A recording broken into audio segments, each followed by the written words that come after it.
തിരുവനന്തപുരം കിളിമാനൂരിൽ 8ാം ക്ലാസ്സുകാരിയെ പീഡിപ്പിക്കാൻ ശ്രമിച്ച മധ്യവയസ്കൻ അറസ്റ്റിൽ. വെള്ളല്ലൂർ മാത്തേൽ സ്വദേശി ജോൺസണാണ് പിടിയിലായത്. പെൺകുട്ടിയുടെ രക്ഷിതാക്കളുടെ പരാതിയിലാണ് അറസ്റ്റ്. എ.വി. ജയശങ്കർ തിരുവനന്തപുരത്ത് നിന്ന് വിവരങ്ങളുമായി ചേരുന്നുണ്ട്. ജയശങ്കർ, എന്തായിരുന്നു ഈ പരാതി? പോലീസ് പറയുന്നത് എന്താണ്? അതായത് കഴിഞ്ഞ ദിവസം ട്യൂഷൻ സെന്ററിലേക്ക് പോകുകയായിരുന്ന 8ാം ക്ലാസ്സുകാരിയാണ് ഈ ജോൺസൺ എന്ന് പറയുന്ന വ്യക്തി പീഡിപ്പിക്കാൻ ശ്രമിച്ചത്. ആ ട്യൂഷൻ സെന്ററിലേക്ക് പോകുന്ന ഈ കുട്ടിയെ ട്യൂഷൻ സെന്ററിൽ ആക്കാമെന്ന് പറയുകയും അത് പറഞ്ഞ് കാറിൽ വിജനമായ സ്ഥലത്ത് കൊണ്ടുപോയി പീഡിപ്പിക്കാനൊരു ശ്രമം നടത്തുകയായിരുന്നു.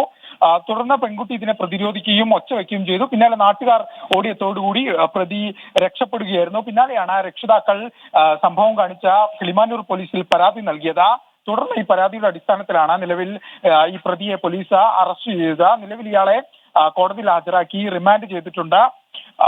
റിജിത്ത്. എ.വി. ജയശങ്കർ തിരുവനന്തപുരത്ത് നിന്ന് വിവരങ്ങൾ നൽകുകയായിരുന്നു.